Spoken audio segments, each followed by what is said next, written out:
This podcast is sponsored by nobody. Hey dudes, welcome to Splat from the Past, the only 80s themed horror sci-fi show where things can get totally radical.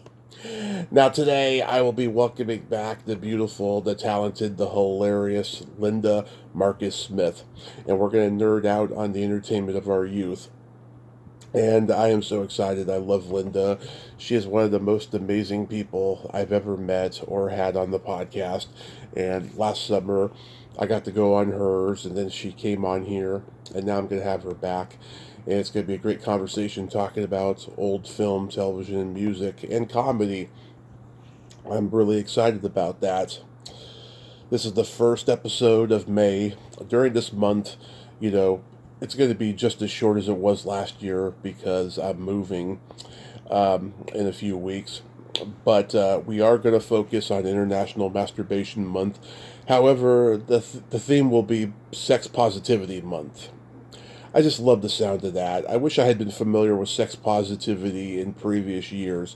It's so much more professional sounding and finessed, and it's going to be maybe 3.5 weeks of doing the podcast, and then moving, and followed by a short hiatus and then coming back. Also, rest in peace, Diane Ford. Very funny lady. I grew up watching her on an evening at the Improv. We were going to do an interview at one point, but sadly it never happened. And I really wanted to learn a lot more about her, and sadly it could never be. Rest in peace, Diane Ford. Make the angels laugh. So yeah, here is my new interview with Linda Marcus Smith.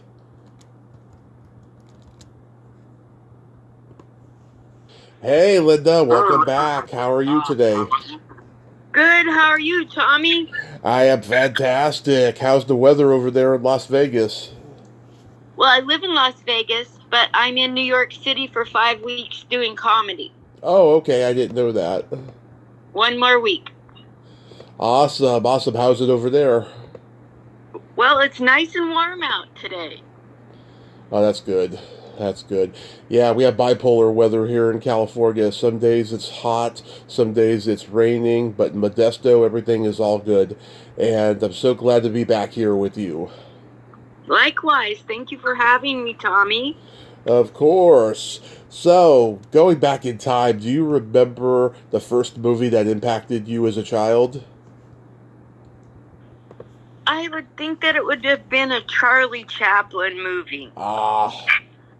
Like when they first came out. That's how old I am. Yeah. You know? Well, they got revivals, yeah, because he started doing them in 1914. Yeah. No, I was born in 51, and I was a big fan of black and white talkies. I loved them. Yeah, I love them too. Oh my God, I remember the first time, probably the first time I ever saw Charlie Chaplin. It was one of the last times my parents took me to the drive-in for a while. I saw this stand-up cardboard poster of Charlie Chaplin for Bagley's Cookies, and my mom and I had to go to the snack bar because she had to complain about something, and I was like, "Hey, Mommy, I want a cookie just like that man has," and she's like, "You don't get a cookie, I'm mad." Yeah, and I've been a fan of Charlie Chaplin ever since. So, also, Dick Van Dyke Show, he had a lot of slapstick that was a lot like Chaplin. Oh yes, absolutely. He was influenced by Chaplin. Him and Jerry Lewis both pushed for Chaplin to get the honorary Oscar. Oh wow! Yeah, and he knew Stan Laurel very well too. At the end of his life, he was also an influence. I'll be darned. Yeah, so that was those, and there's a lot of people that spoke, but there was something about comedy when you couldn't hear the words that really intrigued me. Yeah, I love Modern Times. It's one of my absolute favorite Charlie Chaplin movies. It's the last one where he played the tramp, and it was such a masterpiece to go out on because it was commentary about the Depression era, Exactly. Exactly. Sometimes I'll turn on comedy and I'll turn off the sound just to see you get totally something different when you can't hear the words and you're just watching the actions and the expressions. Yeah. You know, I think people try harder when you can't hear them. I think, you know, like I'm intrigued by different ways of putting your comedy out there.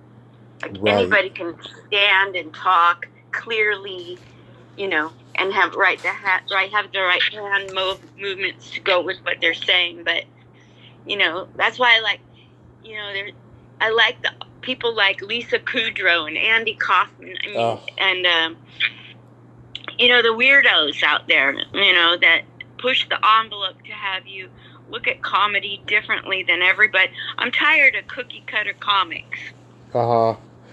Yeah.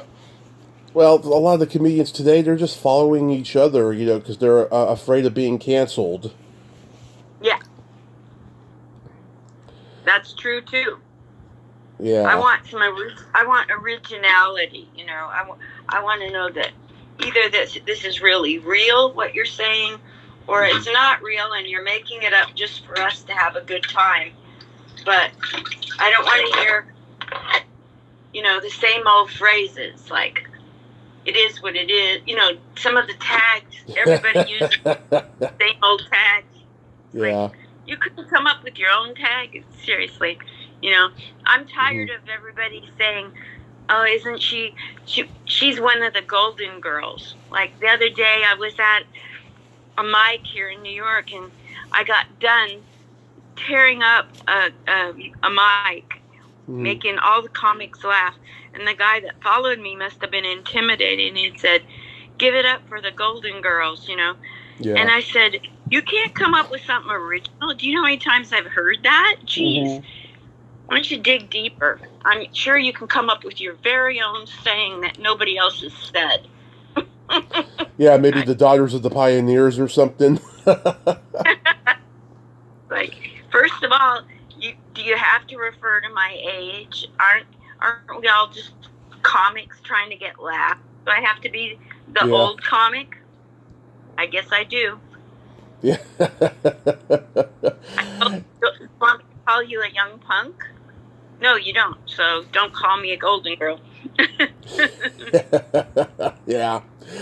Yeah, I mean, I grew up loving all the old comedy teams, the Three Stooges, Martin and Lewis, Abbott and Costello, Laurel and Hardy, the Marx Brothers, and of course Mel Brooks, Woody Allen, and Neil Simon movies. I mean, those were my like comedy of choices growing up. You have just listed off everything on my top list. Oh my gosh. That's it. That's the litmus. The Marx Brothers, Abbott Costello. Oh my gosh. I was brought up when those people were in their heyday. Yeah. I even liked Victor Borge. Were you a fan of him? Frank Gorshin? Victor Borge. Oh, Victor Borge. Oh, yes, the punctuation guy. He's so different. He's just different, you know? Yeah. Concert with a whole audience full of stuffy people, making them die laughing with ridiculous stuff. How hard is it to make stuffy opera people, you know, laugh? Remember Guy Marks? No. Oh, he was great. Oh God, he could do like any accent, any voice. He was hilarious. He was on a Dean Martin roast for Michael Landon, and he was playing this guy who on one hand is an Indian, but on another hand he's Italian, and it's so damn funny. If you go on YouTube, check it out. You will react to it the same way everybody in the room did. I mean, it is hilarious. That's Guy Marks? Yeah, Guy Marks. Wow, I'll have to check that out. Yeah. So you grew up in Oregon, right? Yeah, Portland, Oregon. So did you have the $1 Billion Movie or a variation of it on TV? What's that mean? The $1 Billion Movie, okay, it's an East Coast thing. It was the UHF equivalent of NBC Saturday Night at the Movies. Oh, I never saw that. Yeah, I figured you wouldn't, but you never know. But like in the Bay Area, we had variations on it on UHF stations. I'd stay up and watch KBHK 44 on a Saturday night going into Sunday morning, and I saw everything from The War of the Worlds to the Cary Grant movie Houseboat to What's Up Doc, which is one of my favorite comedy movies of all time. Love that. Yeah, the Bad News Bears go to Japan. Big Bad Mama, all chopped up. That's what I got to see. Yeah, do you remember your first drive-in experience? I sure do. Uh huh. So, I was in high school and I lived across the street from a drive-in theater. Mm-hmm. 104th Street Drive-In in Portland, Oregon. And I could go over there and see people going to the drive-in anytime I want. And if I jumped the fence, I could hear the movies. Right. You know, you could go. So I did that a lot. But my first time really going to the drive-thru, a bunch of us teenagers, one of us drove a car. Yeah. And we got like 10 people in the car, jammed in there, because they charged you per car. So we loaded up the car to make it less per person and went to a movie. That was so fun. You know, it's always funner in a group. Yeah, I was 2 when my parents started taking me. They took me to see Weird Science and Rambo 2, and I still kind of remember it. But, like, they stopped taking me for a while because it got to a point where I was either falling asleep in the back seat or I was getting out of the car and knocking on windshields. Yeah. I'm a prank puller, you know. Yeah. I didn't knock on windshields at the drive-thru, but, you know, like, I pulled a lot of pranks in school. I used to pull pranks on my brother. He was the first one to get up in the morning to make coffee sometimes. And so I would take sugar and put it in the coffee grounds, and it blew up the coffee maker. Oh, my parents were pissed. They had to go get a new coffee maker that morning. Wow. Yeah, do stuff like that. Or I remember one time I put pepper in his iced tea, and I was expecting it to be like in the movies, you know, hot, but it wasn't. Instead, he was just getting heartburn and didn't know why. And I was like, damn it, that is just a weak punishment. I wanted to make my sister pee in the bed, so she was sleeping. I put her hands in water. Oh, my God. You have no idea all the pranks I've pulled. I pulled a big prank when I was a banker. Want to hear it? Oh, yeah, of course. I was a corporate trainer at Washington Mutual in Seattle, one of the biggest banks in the 80s. Right. And we would always have to watch the law and make changes to corporate policy from the training department. And everybody lived and breathed on new memos that came out from training. I mean, they were so compliant. They didn't even think. They'd read a memo and they'd go into action. Did you see that new memo that came out?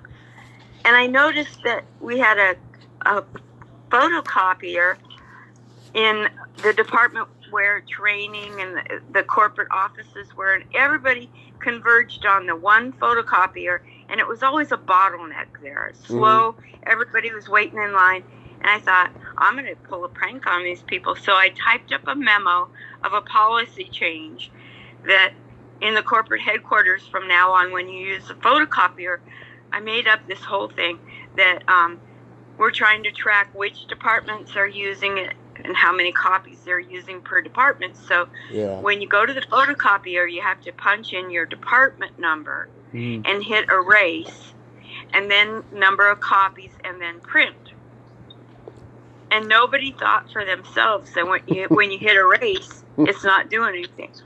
And now it's taking everybody twice as long at the photocopier because they can't think for themselves when they read a memo. Yeah. And it was so funny. You should have seen. It was so much fun to see the bottleneck get 3 times as large because they just follow what's ever in a memo. I can imagine. That's great. It's pretty sick to do that, but I did it.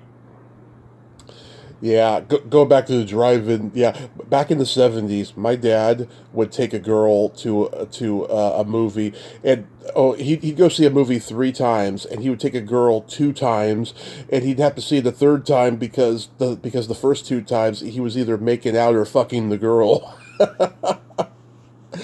He'd see like the Groove Tube or Rocky or Animal House, and then like the third time he went, he'd actually watch them and go, "Oh my God, these are going to be classics someday." Yeah. Yeah. TV sitcoms. Like, what were your favorite TV sitcoms you grew up watching? Definitely Dick Van Dyke, because it was so unpredictable. And then I loved Friends, and I loved Two Broke Girls. But growing up is yeah. Leave It to Beaver. That poor woman, that mother, back in the 50s, and like I felt, she had such a limited role, and she was so suppressed, and she just had to like back up her husband and talk to them kids, and then hand them a lunchbox every morning. She probably wanted to hit them over the head with their lunchboxes.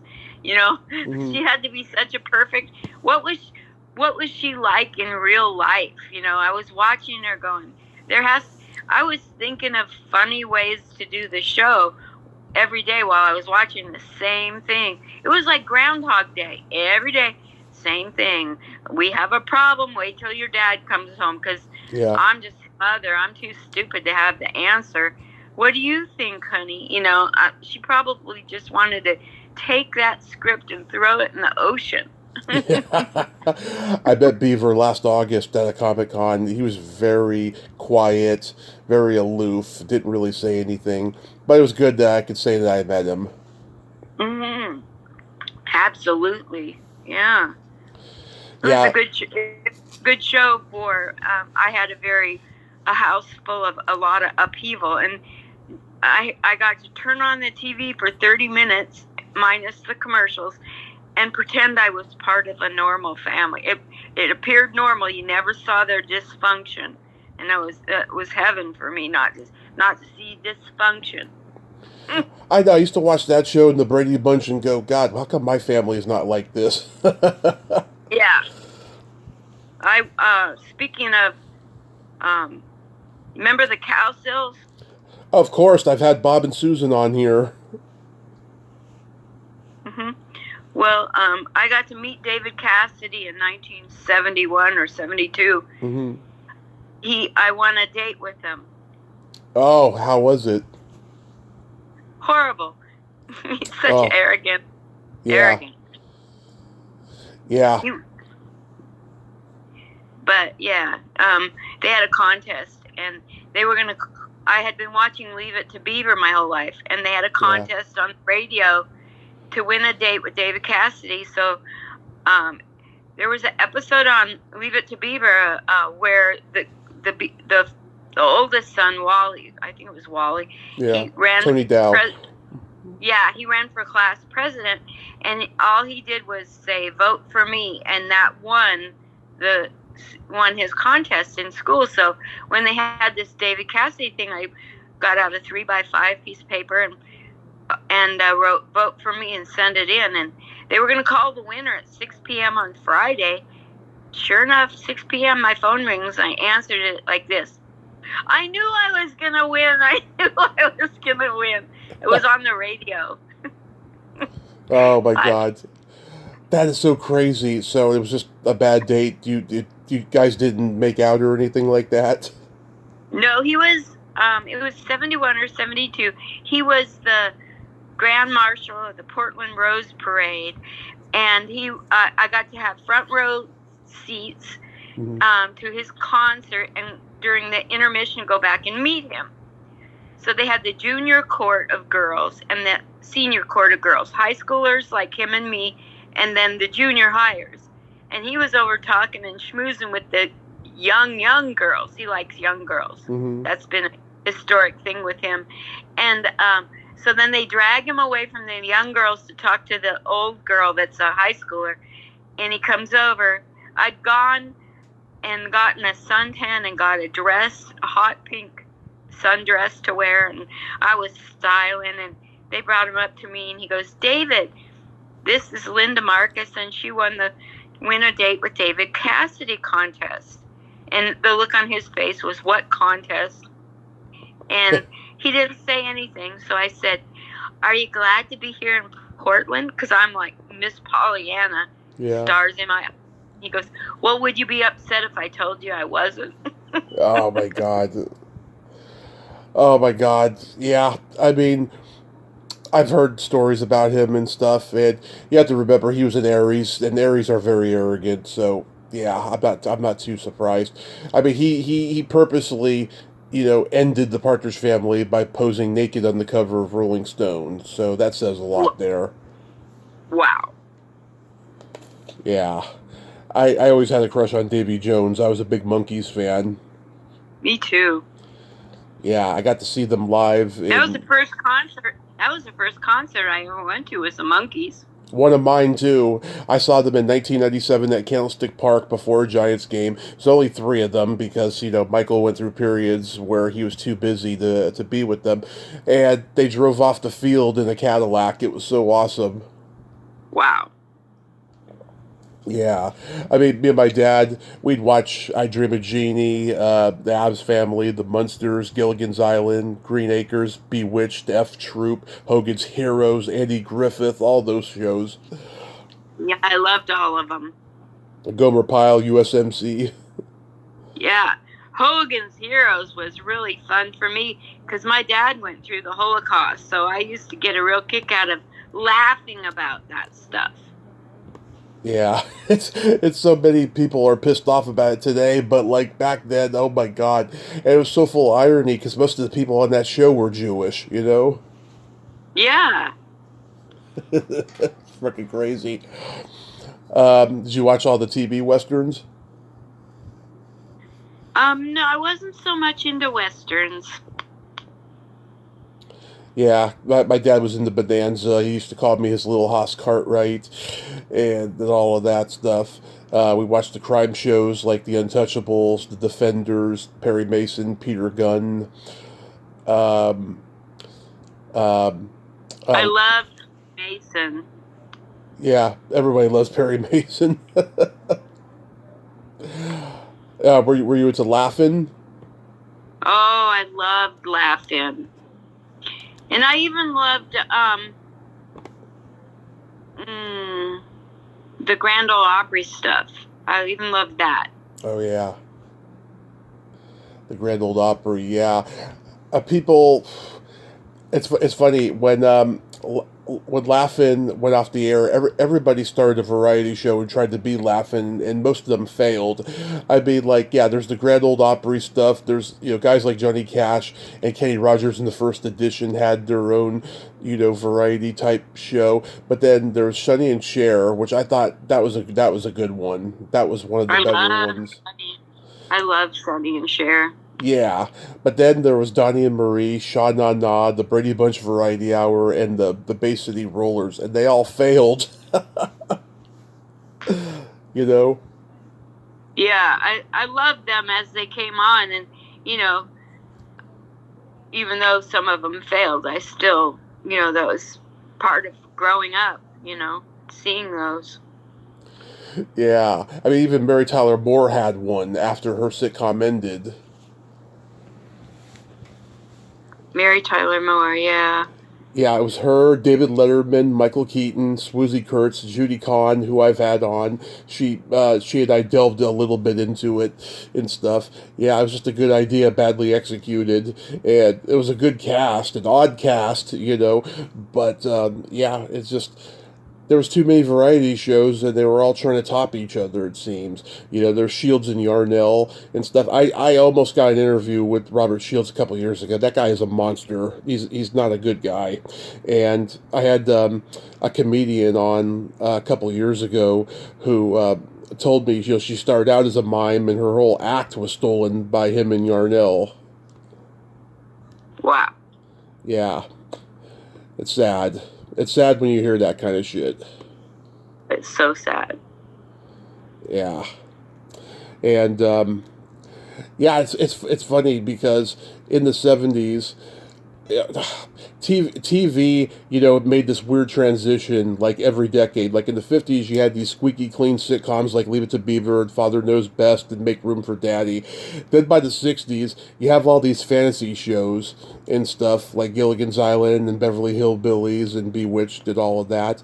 And then by the 70s, sitcoms changed forever with Gary Marshall, Norman Lear, James L. Brooks doing these social commentary shows about the problems in the world, And then that continues on into the 80s, but then the 80s gets back into camp a little bit. They bring back the Munsters, and they do cheesy kid sci-fi shows like Out of This World and Small Wonder, but it's still, forever changed by the social commentary of the 70s, because now then in the 80s, AIDS comes in and they're like commenting on that and teen pregnancy.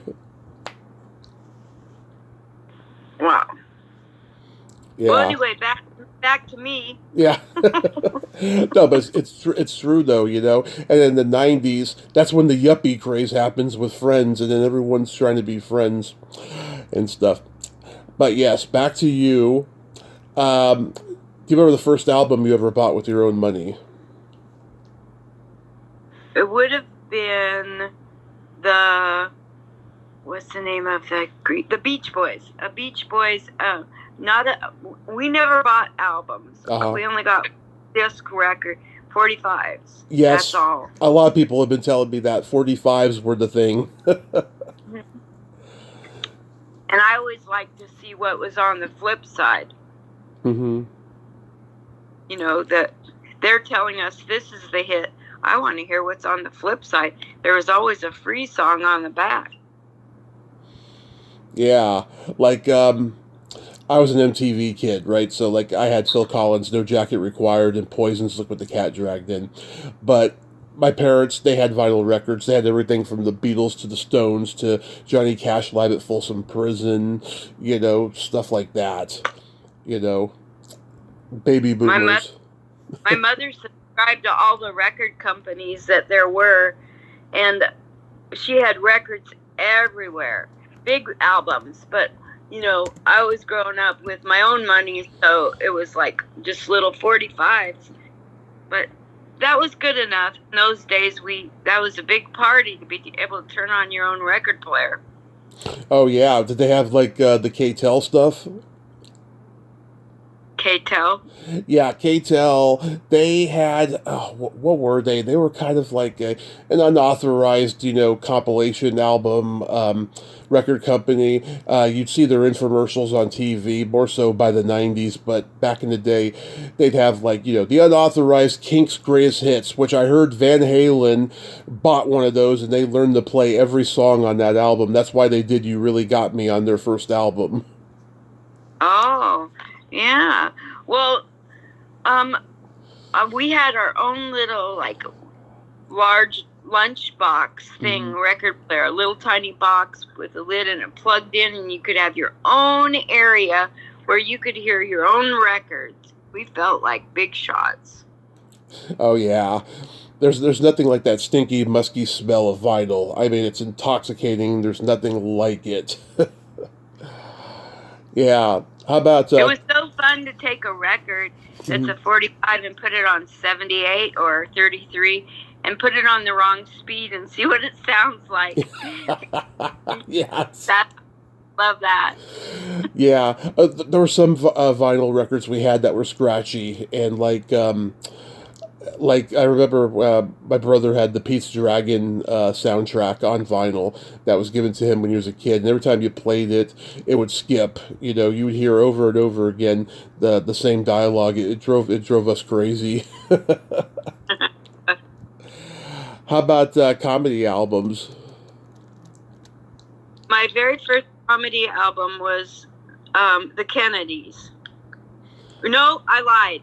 Red Fox, the Red album. That was the first time I heard not clean comedy was the Red Fox Red album. Mm-hmm. And every time my parents would leave, us kids would turn that on and laugh our heads off. Yeah. Oh my God. There's this one actress. She told me that she went to go see Red Fox live, and he had everyone laughing out loud with the opening joke. He said, "Tonight I'm going to talk about the taint. If you don't know what the taint is, it's between the pussy and the ass." So, Yeah. Oh my God. Red Fox was great. That guy didn't believe in paying taxes. His house got repossessed twice. He had to call Sinatra up both times to bail him out. wow. Yeah. Yeah. We had Lily Tomlin's "This Is a Recording." That's the first one I can remember. That's a masterpiece of a comedy album. You know that. Got it. You know that one. No. Yeah, she's doing her operator character. You know, "Oh, Mrs. Crawford, the Pepsi company would like to speak with you." You know. Wow. And we had like Cheech and Chong's "Big Bamboo" with the rolling paper jacket inside, and what else? Oh, we had a Richard Pryor album, but we didn't have the cover. We just had the inside jacket and stuff. When you were talking about the Kennedys, were you referring to Von Meter? I don't remember the names. I just remember the album. I thought it was so incredibly funny to make fun. You know, it was the first time I ever heard anybody make fun of like our American royalty. So that was really interesting to me. I know back then it was considered so radical to do that. You know, people were going, "Is that legal?" You know, to make fun of the president.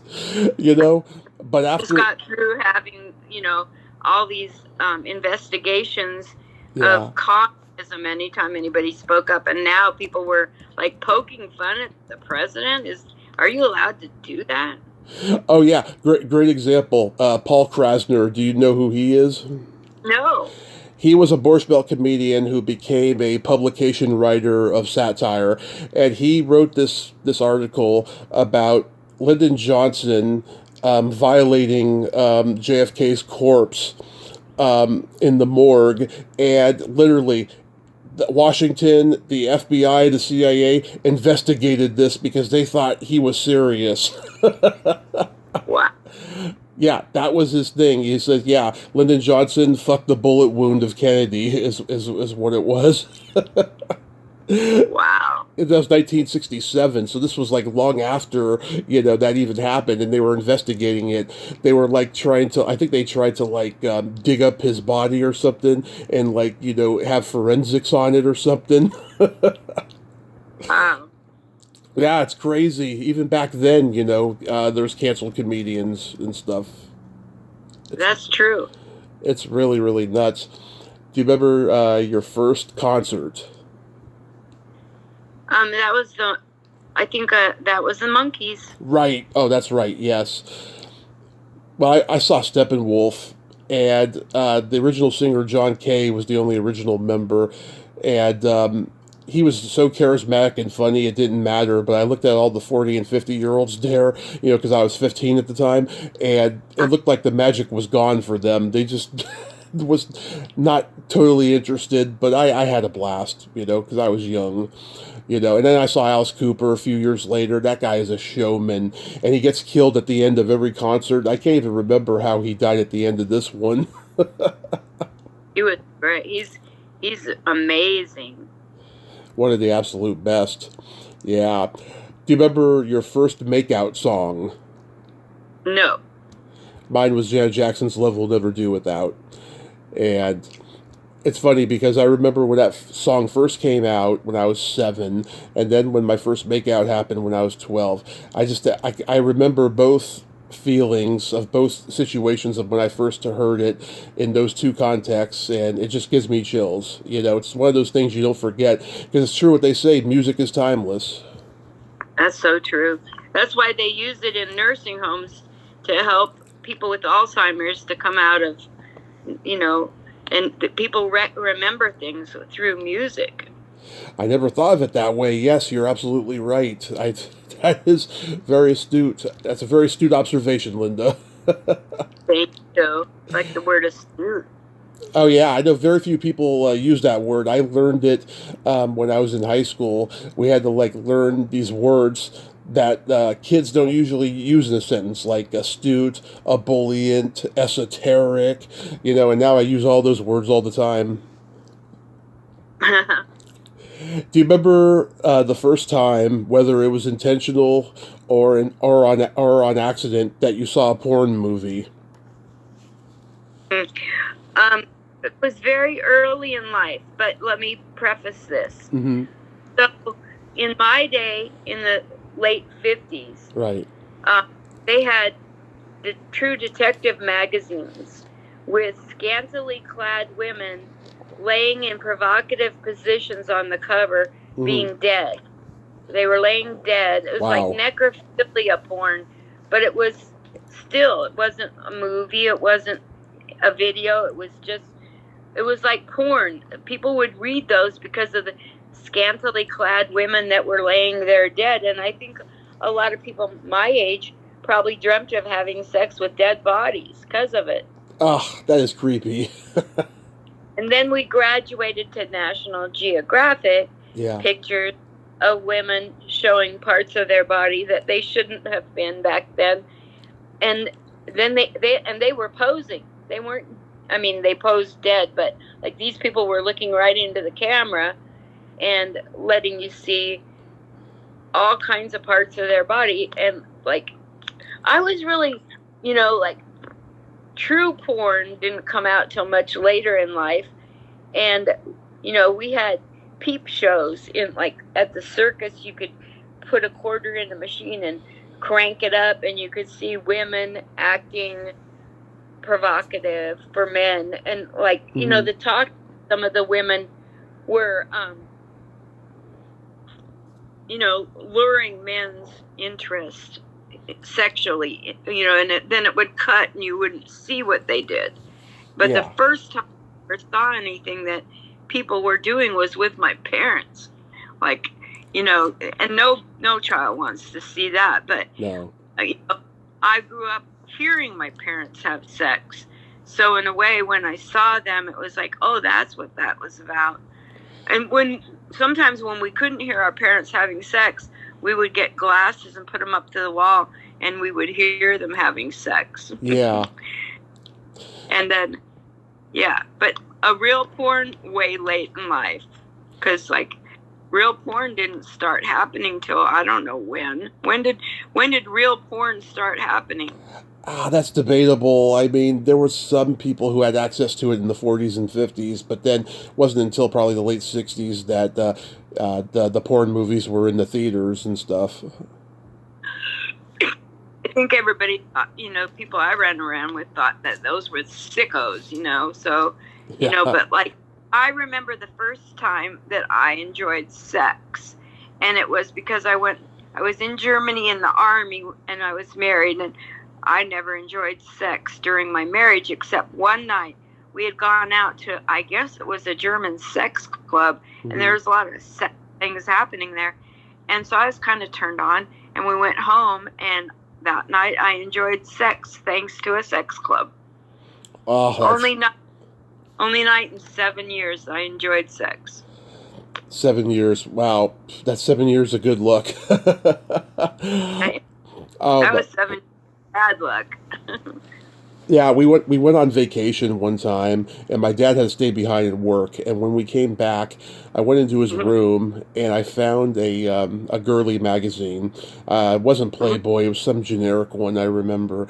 And I just looked at the cover, and then I put it down and ran away, thinking I'm going to get caught with that. And then when I was 10, my mom worked for the cable company for many years. We had this channel called the Spice Channel, and I turned it on by accident one night, and I see this guy fingering this girl, and I watch the scene, and after the scene's over, I turn it off in fear I'm going to be caught. And then 2 years later, that first makeout session that I just made reference to and stuff, I copied what I saw, and I don't know what that movie was called, but I thank it for helping me. you know? Yeah. when I was 14, I went into my mom's drawer and I saw she had a copy of Everything You Always Wanted to Know About Sex But Were Afraid to Ask. Mm-hmm. Yeah, I read that book, and it's funny, I haven't read the book since, but, like, I remember just reading that shit then and going, this is like Freudian Victorian era shit, talking about how boys begin masturbating and stuff. I'm like, oh my god, this guy is so out of date with, even the swinging 1960s, knowledge of sex. Yeah. Did you have a mother that insisted that you go on the pill when it came out? No, hell no. My mother wouldn't let me date anybody if there was kissing involved. She made me break up with a guy. He turned out to, I always wished that, I saw the way he grew up and how he became a wonderful man. And I thought, I really missed out that guy. Good old Sam. But yeah, no. Sam. My mom was very backwards when it comes to stuff like that. It was okay for her to be slutty after her, but us kids, we weren't allowed to be promiscuous at all. Same with my dad.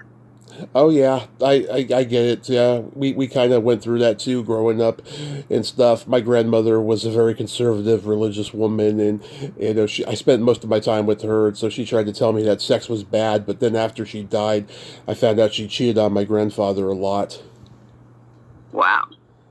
I guess she had a lot of regret. I don't know. It's quite possible. Yeah. May is International Masturbation Month, a holiday that I celebrate every year. Do you have a funny, kinky, amusing, steamy masturbation story? I don't think so. I wasn't prepared for that. I thought we were talking about movies. Well, yeah, I mean, I thought it would be a great transition since we're talking about, the sexual revolution that you came up in. Oh, let me tell you, when I was growing up, women were not allowed to have climaxes, men only, and women had to be bottoms. Mm-hmm. And then they had the Kinsey report that came out, the sexual revolution started much later than the Kinsey report. And a lot of these immigrant mothers that came to America, they were being dutiful wives and staying at home. And that Kinsey report came out, and mothers went to work, and mothers could smoke, and they could vote, and they could, they could have climaxes. Wait a minute. Women didn't admit to giving blowjobs in those days either. None of that. I mean, and if a woman got raped, it's her own fault. Never was it. I know, that's awful. That really is. Yeah. So, I was really worried about you recently when you made the announcement that you were leaving comedy, but thank God you have stayed in it. So, what happened? Yeah. Okay. I'm going to be real. Okay. All right. So, and I don't care who likes me or who hates me. And I know there are comedians out there that started comedy and they never quit. And good for you. But you're not me. I'm me. And I'm a person that is very kind and nice and respectful. And and when I get treated with the ultimate disrespect, then I start thinking maybe I'm not tough enough for this business. Yeah. And there's been times when people knock you around in this business and you're expected to be much tougher than you really are. As far as I'm concerned, I'm not that tough. And so I started a military show in Vegas, and I got the place to fill up. And I brought the guy $4,500 in sales in the first 2 of 6 shows he gave me.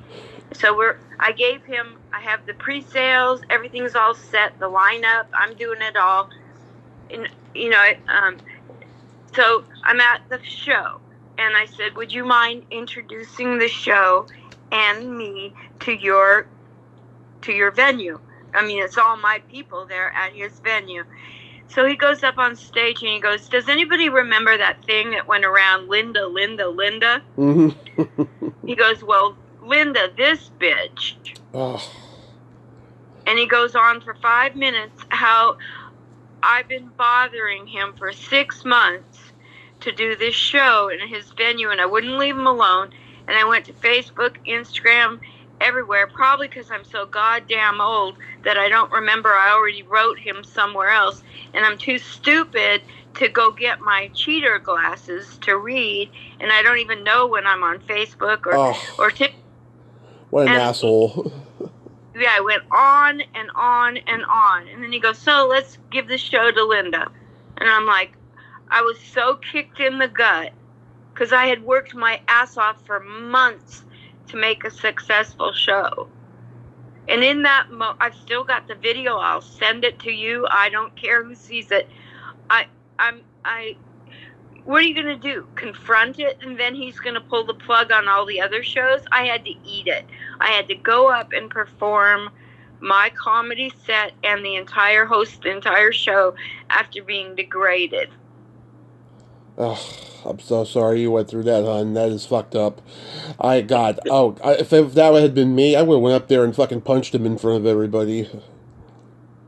Yeah, that's what I need. I need a man that's going to be by my side when shit like that happens, because you do every once in a while run into a guy, I'm just going to say the word a guy, that has no respect for an older woman or a woman.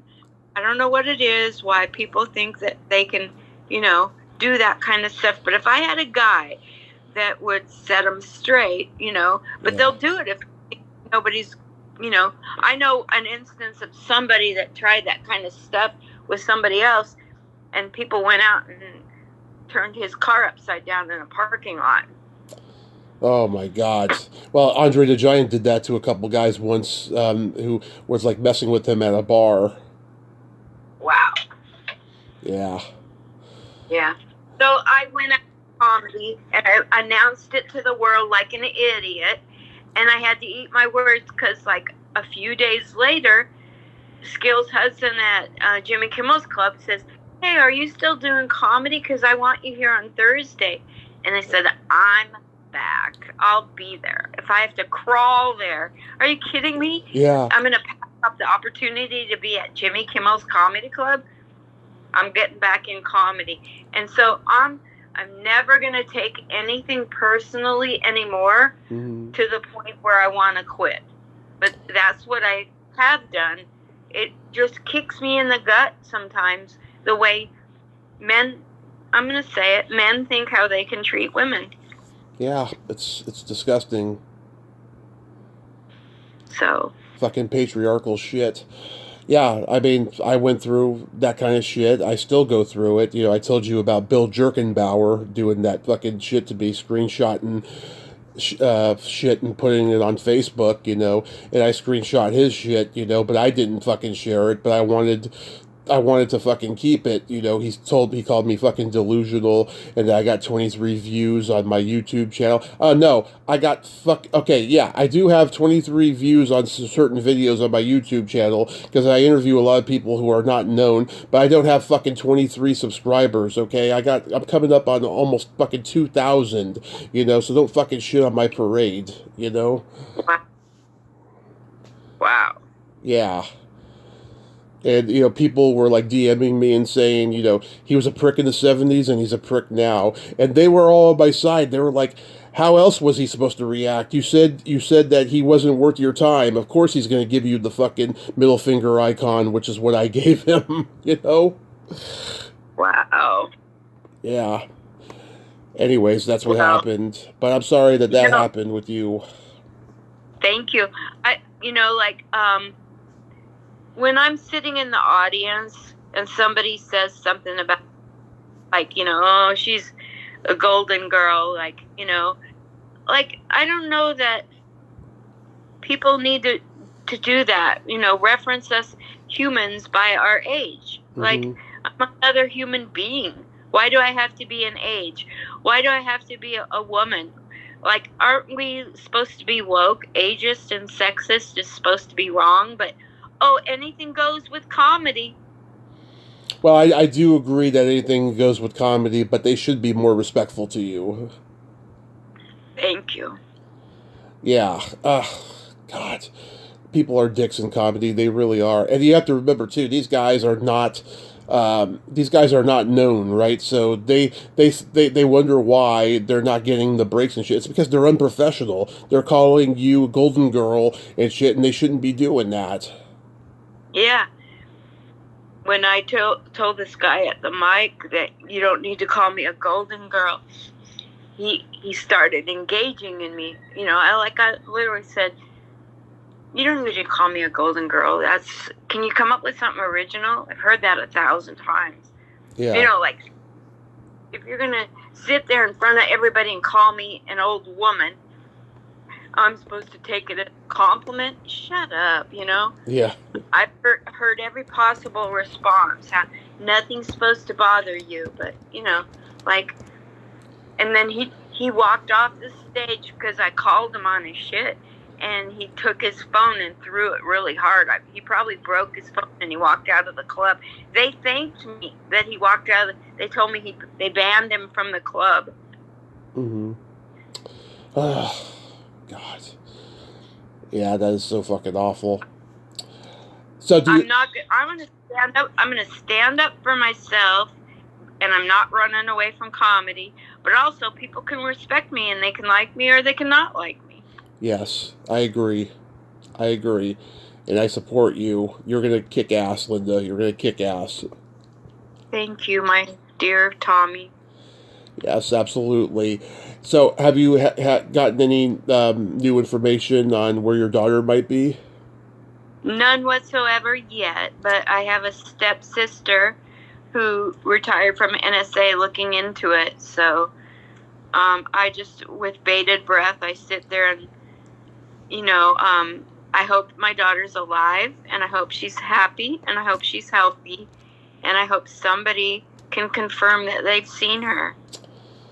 God, I hope so. That is just the most helpless, awful feeling when you lose contact with a close family member, Yeah, it's all, like, we haven't spoken 10 years, and that's a whole nother talk show, but nobody has heard from her in 2 years. There's been no sign of her in a government building, at work, or an apartment. I mean, nobody. She's gone off the grid. And I'm getting all the free help and all the support psychologically. I don't need any support to get through this other than, every once in a while I will post and see, some people are out there actually looking for her in different cities. So I appreciate it. Yeah, I hope you find her. Psychic medium the other day to see if they felt that she had passed over to the other side. Mm-hmm. Is she alive or not? And they feel she is still alive. So that's good. Oh, that's great. That is so great. What do you hope for? Yeah. Do you have any exciting podcast guests coming up? I do. I have a whole ton of them. I'm reworking my podcast for a period of time until it runs its course, Tommy. So I'll go back on the 6th to Vegas and interview people until August, anybody. But starting August 1st, it's people with 25, 30 years of experience in comedy or more. I want to hear the stories. I want the legacies to live on. All the people who have grinded for decades. That's who I want to hear from. Every city has 50 people that have been doing comedy for 30, 40, 50 years, mm-hmm. and nobody knows who they are. And I want them to have voices. Oh, that's so wonderful. Yes, I'd love to come back on yours and stuff. I got so many hilarious, like, showbiz stories, that... Oh, I want... Yeah. Stuff that I didn't get to talk about last time. Yeah. Yeah, come back on. And then let me know if you want to do an hour or 2 hours. I don't care how long you want to go, Tommy. Yeah, either way. I'm going to be moving next couple of weeks. As soon as I get moved in and stuff, we'll do it. Okay.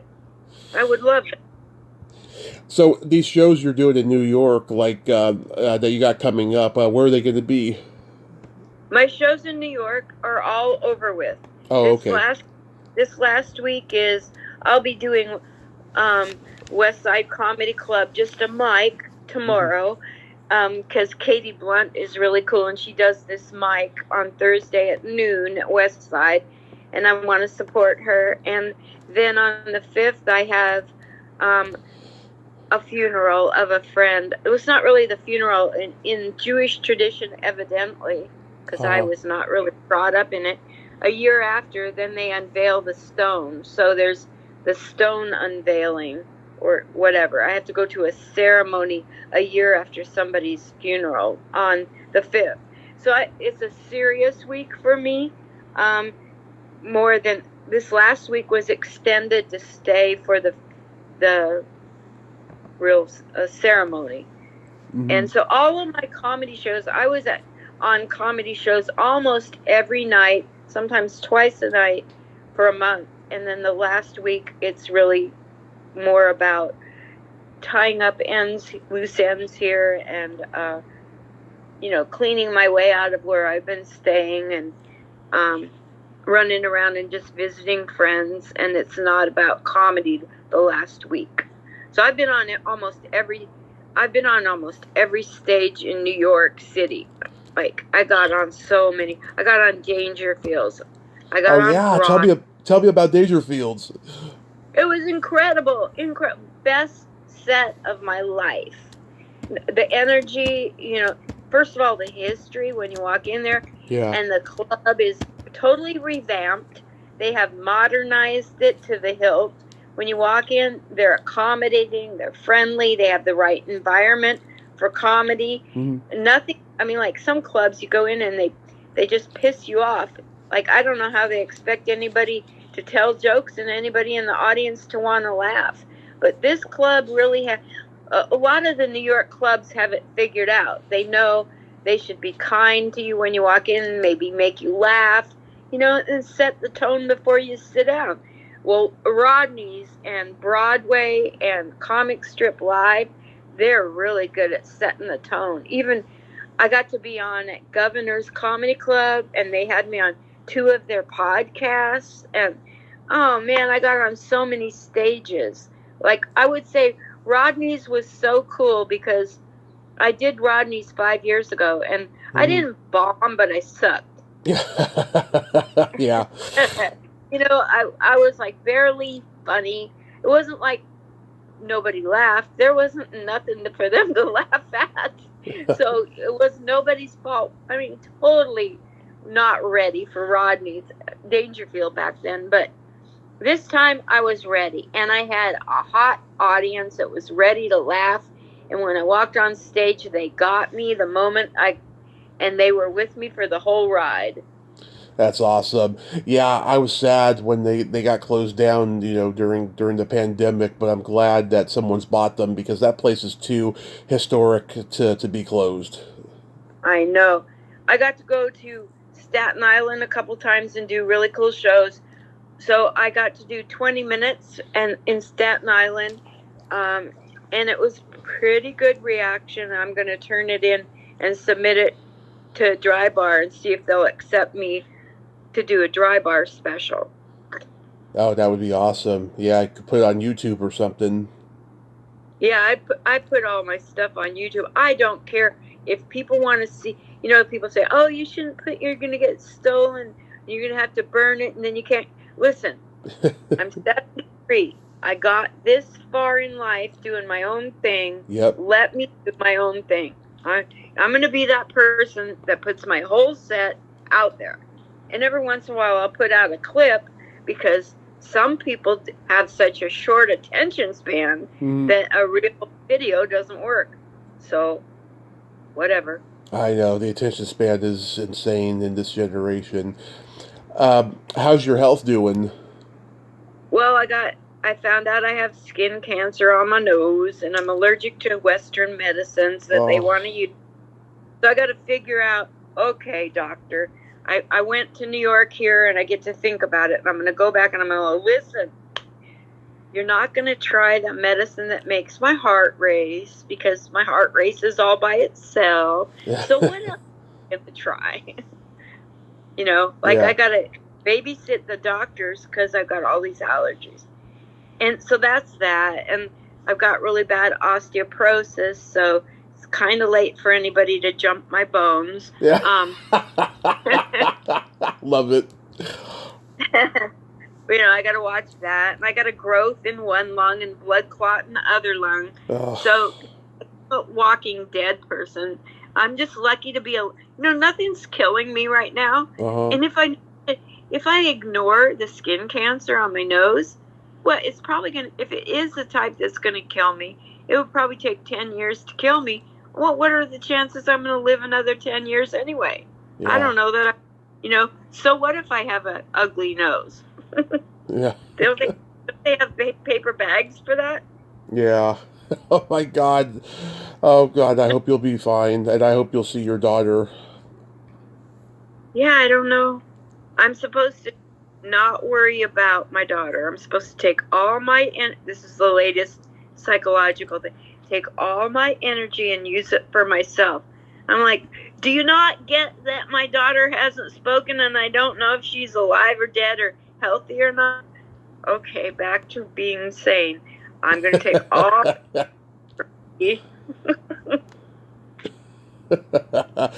Okay, I got a couple jokes to tell you. Alrighty. Okay, what kind of meat does a priest eat on Friday? I give up. None. Ah, that's cute. Unless he kicks the habit. He has to kick a habit. Yeah. There's got to be a kick to the habit punchline you could do. Yeah.